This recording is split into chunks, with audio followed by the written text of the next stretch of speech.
Welcome to the Slop Farm. Enjoy the video. You start by getting prerequisites right. Make sure the earbuds and case have sufficient charge. Aim for 50% or more, because low power can block pairing. Once done, enable Bluetooth on your phone or laptop and quit audio apps that might auto-connect. Next, place the earbuds in the case and press and hold the case or earbud pairing button for about 3 to 5 seconds until the LED flashes. This initiates pairing mode so your device can discover them. Now focus on discovery. Open Bluetooth settings and scan while keeping the earbuds within 10 feet. Proximity reduces interference.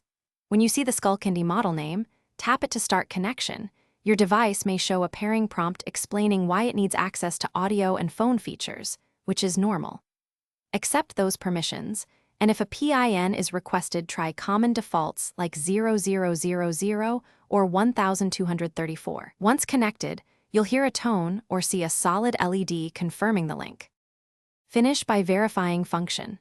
Play audio, check microphone and control buttons, and adjust left-right rolls in the Skullcandy app if it offers them, because correct routing improves calls.